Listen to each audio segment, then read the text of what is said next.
Isang Samar Cobra ang ondahan. Napansin nito na may nagtatago sa ugat ng puno. Isang cane toad. Pero wait, nakorlan siya ng mga manok. Bilang depensa, agad siyang tumayo at binuka ang kanyang hood. Sa isang tuklaw lang nito, kaya raw patayin ang anumang hayop. 0.1 ml is enough to kill a human being. Pero paano na lang kung ang lumapit sa kanya ay higit na mas malaki pa? Ang tao.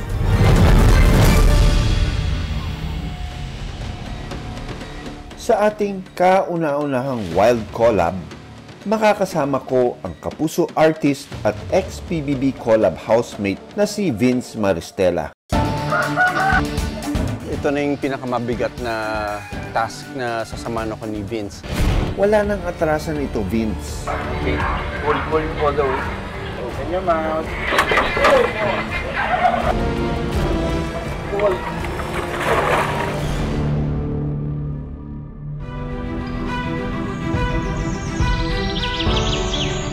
Sa Candy Hive Hall,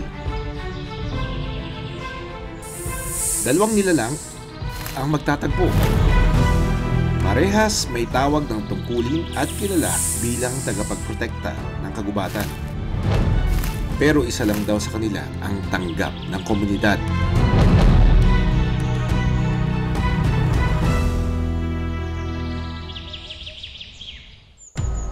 Sa gubat, isang Samar Cobra ang ondahan.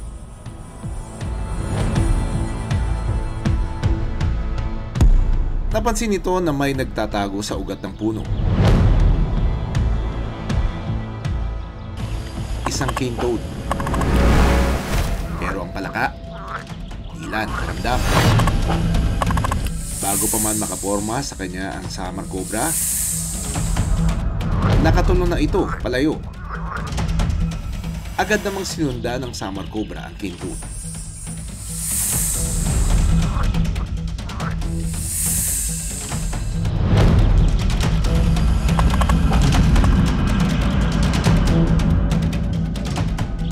Pero wait, na-corner naman siya ng mga manok.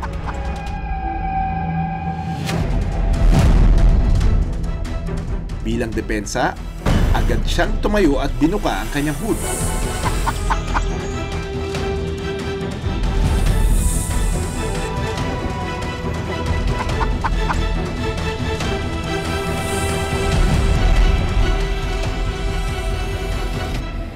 Nagsisilbi itong warning para sa kanyang mga kalaban.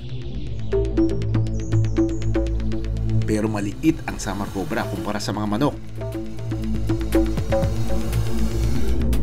Sa isang tuklaw lang nito, kaya raw patayin ang anumang hayop. Pero paano na lang kung ang lumapit sa kanya ay higit na mas malaki pa? Ang tao. Sa lugar na aking napuntahan, hindi lang cobra ang naliligaw.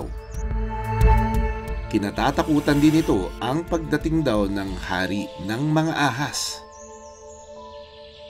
Ang makamandag na king cobra o banakon. Kaya ang mga residente agad na tinawag ang binansagang snake rescuer ng Candy Hive, si Johnny. Cobra? Sige, padong. Sa araw na ito, sinamahan ko siya sa kanyang misyon. Sana maabutan pa natin. Sana buhay pa. Karamihan daw ng mga ahas patay na kung matagpuan. Dahil bukod sa delikado, kinatatakutan din ang kamandag nito. Pero kahit mapanganib ito sa tingin ng ibang tao, may ilan pa rin na gusto itong iligtas at pangalagaan. Si Jonic, mahigit 10 taon ng rescuer ng mga ahas sa Candy Hive Hall. Sa araw na ito, sinamahan ko siya sa kanyang misyon. So ito na yung lugar kung saan naandun yung nakita nila na King Cobra. Excited ako kasi medyo matagal na ako hindi nakakakita eh. May years na rin since my last encounter with the king cobra. Agad naming hinanap ang king cobra. Nandito daw yung banakon eh. Nalagay yung katawan dito, may tama. Oh, yan! Nandito! Yun! Oy, sayang. Patay na. Malaki itong banakon na ito. Bata pa ito. May ilalaki pa to. Nakita raw ito malapit sa komunidad. Kita mo talaga yung tama sa ulo niya. Talagang hinampas eh. Siguro mga 1 kilo ang bigat nito. It was on its way out. Pabalik sa gubat. Nakita siya eh. Kaso, wala. Napatay pa rin siya. Hindi man namin naabutang buhay ang king cobra. Ligtas namang nakuha ni Jonic ang nai-report sa kanya na Samar Cobra. Bago ito pakawalan, kailangan muna naming suriin ang kalusugan ng Samar Cobra. Saan galing itong Samar Cobra na ito? Ito sir, galing to sa kapitbahay namin. Adult na eh, no? Adult size na ito eh, oh. Ang ganda. At saka very feisty. Kita mo yun? Kita niyo yun, oh. Yung mga anak ko. Nandudura. Agad kong hinugasan ang braso ko na tinamaan ng venom ng Samar Cobra. Kailangan linisin ito sa loob ng 15 minuto para matanggal ang venom sa katawan. Delikado yan, kaya tayo naka-goggles na ganito, oh.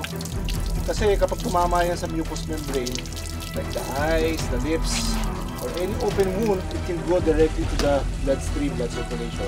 Kaya importante na naka-proper gear tayo nito. May kakayahan itong mag-spray ng venom ng 2 hanggang 3 metro ang layo. Kaya tinatawag din ito na spitting cobra. It's an adult female, malaki din eh. 0.1 ml is enough to kill a human being. Ganun siya kapotent. Hindi na pantay ang hood ng ahas nang makuha ito. Posibleng nahampas daw ito dati pero nakatakas lang. Ginagamit nila ang kanilang hood bilang defensive display para magmukhang malaki sila sa kanilang kalaban. Yung kanyang distinct color is very evident, bright yellow with some markings on the chest. Ang ganda dito itong sticks na to, gandang-ganda ako dito. But, make no mistake, this is highly venomous. Kapag nakakuha kayo nito, do not attempt to catch it or do not attempt to pick it up on your own dahil delikado talaga. Endemic sa Visayas at Mindanao ang Samar Cobra. Samar Cobra kasi ang guardian natin siya against peste, kagaya ng daga. Bukod sa daga, target din daw ng mga Samar Cobra ang cane toad. Ang cane toad ay isang invasive species. Sa pagdami nito, kumakaunti ang bilang ng native species na palaka. Nakikipag-agawan kasi ito sa pagkain. Pero mukhang nakahanap na ito ng katapat sa tulong ng Samar Cobra. Oras na para pakawalan ang Samar Cobra. Okay, so sa pag-release kasama, syempre natin yung taga-DNA kasama na si Sir Christopher. Sa muling pagbabalik nito sa gubat, magagampanan na niya ang kanyang silbi bilang tagapangalaga ng kagubatan ng Kandihay. At katuwang niya rito, si Jonic na tagapagligtas ng mga ahas. Did you ever consider deputizing them as part of DNR para kumbaga regular na siya? Ganyan. May ganun ba? Sa ngayon, talagang nagre-recommenda na kami sa DNR na talagang dapat mayroon sana mayroon kaming makuha talagang marunong mawak ng mga venomous snake. Kahit hindi raw binabayaran si Jonic sa kanyang pagsagip sa mga ahas, masaya raw siyang maibalik ang mga ito sa natural nilang tirahan. Para sa akin lang siguro sir, no, gusto ko lang siguro makatulong sa ating kapwa mga Pilipino dito. Gusto ko lang siguro silang i-rescue. Baka sila pa yung makagat. Tandaan natin yung mga animals, we share the same environment with them. We share the same land, we share the same ecosystem sa kanila. Gusto lang din naman nilang mabuhay, pero pag na-corner sila, naapakan, nasaktan, they will retaliate, they will defend themselves. Kung maka-encounter tayo ng wildlife, lagi nating tandaan na kung hindi natin sila sasaktan, hindi rin tayo mapapahamak sa presence nila. Ang mga hayop madalas malayang namumuhay sa kagubatan. Pero ang ilan nangangailangan ng tulong ang pag-aalaga. You see that? Sa ating kauna-unahang Wild Collab, makakasama ko ang kapuso artist at ex-PBB Collab housemate na si Vince Maristela. Handa na kaya siyang makasalumuha at makilala ang iba't ibang hayop dito sa Laguna Wildlife Park and Rescue Center? Ako si Vince, kasama si Doc Nielsen. Born to be wild! Woohoo!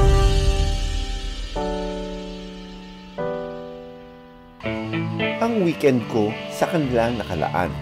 Ito ang aking personal na pasilidad na rehistrado sa DNR para sa mga na-rescue na kadalasan ay may sakit, inabandona at tinawag sa kinaukulan. Pag umuwi ako dito, ini-inspect ko yung mga alaga natin. So, we give them fresh fruits in the morning. Napaka-colorful. Yung mga pinapakain natin, nutritious foods. Today, meron tayong bisita, no? Para ma-experience niya kung paano ba maging isang taga-pangalaga ng mga hayop dito sa Rescue Center, no? Hello mga kapuso! Ako nga pala si Vince Maristela at nandito tayo sa Rescue Center ni Doc Nielsen. Mas nakilala pa ang kapuso actor na si Vince nang pumasok sa PBB Celebrity Collab Edition. Ngayong araw, ibang task muna ang kanyang kakaharapin. At time out muna si Vince sa bonding niya with his pets na Shih Tzu dahil dadalhin muna natin siya sa mas wild na experience. Doc!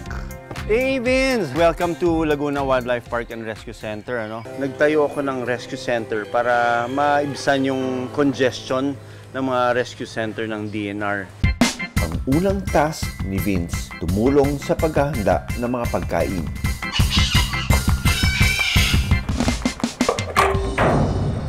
Yung species na ito, dimorphic sila. Ibig sabihin ng dimorphic, yung kulay nila malalaman mo kung male or female sila base sa kulay nila. Like yung green na yan, anong palagay mo yung green? Male or female? Male. Male, correct. Pag red, female yan.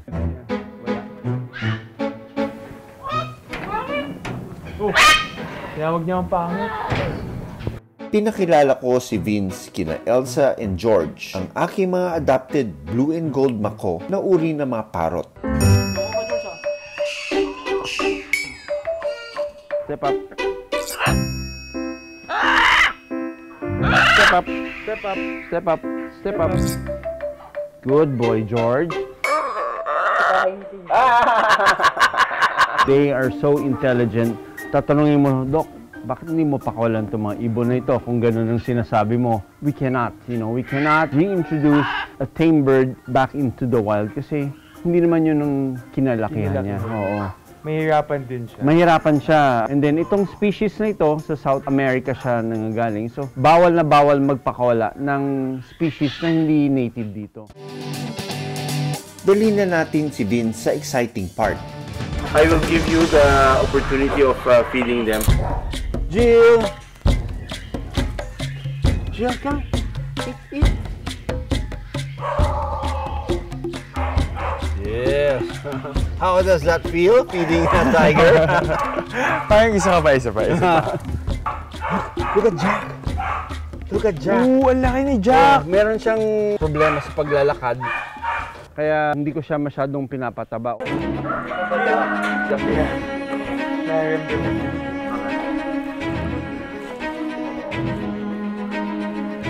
Yung tiger na si Jack and Jill na sobrang payat na nila. Not all rescue centers have a facility for big cats. Nagkataon lang na meron akong bakanting espasyo kaya tinanggap ko na i-rescue sila.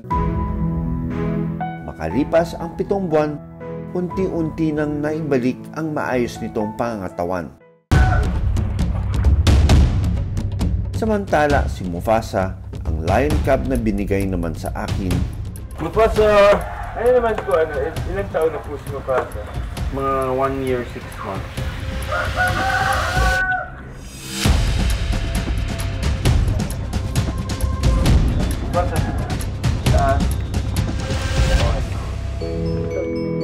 Pagkatapos kumain, bath time na. Pero dahil mabilis at malikot ang kilos ni Mufasa, hindi ko na pinapasok si Vince sa loob.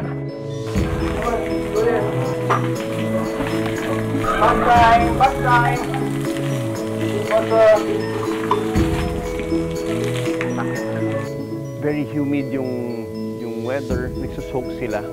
And also some of the prey is in the water also. Basta, Sobrang na-amaze ako kasi kapatid nagpapaligo kay Mufasa. Alam mo yun, parang nasa behind the scenes ako ng mga zoo. Parang exactly, that is what I'd like you to experience. You know, yung mga ginagawa ng mga caretakers natin, they do that every day. From big cats, sasama naman ako ni Vince para gamutin ang Cayman crocodile. Ang kanyang buntot halos mabutas dahil sa pakikipag-away. Ito na yung pinakamabigat na task na sasamahan ako ni Vince. Not a native from the Philippines but in South America. Huhulihin natin ang crocodile. Talaga ba, Doc? Oo. So, don't worry. I will tell you when to come in. Wala nang atrasan ito, Vince. Kailangan namin maitali ang buhaya at matakpan ang mga mata at bibig nito. Paraan ito para mabawasan ang kanyang stress at mabilis namin siyang magamot. Good boy. Okay. Pull all the way. Open your mouth. Good job. Oh my gosh. Did you see that?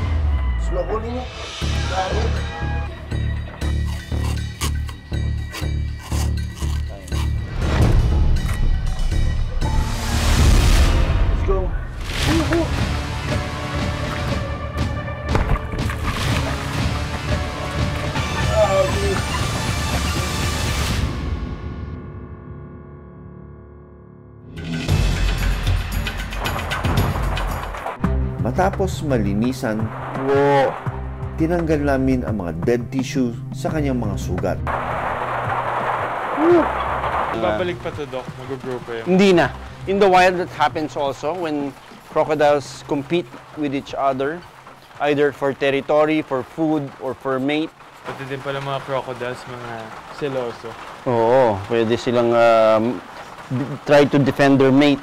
Biro mo kung pinutol ka yan, syempre ang putol ko hindi dito. It has to be shorter. So itong matitira sa kanya. Pero dahil pinabayaan ko lang mag-heal on its own, na-save pa natin yung tip ng tail niya. Pagkatapos, binalik din namin ito sa kanyang kulungan.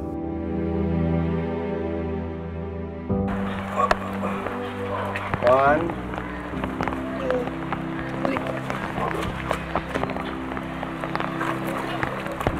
it's a fine rainy day. We've been productive. So, thank you, Vince. Thank you so much, Doc, for the experience. Grabe ako din. Sobrang sayo kasi akalain mo po yun.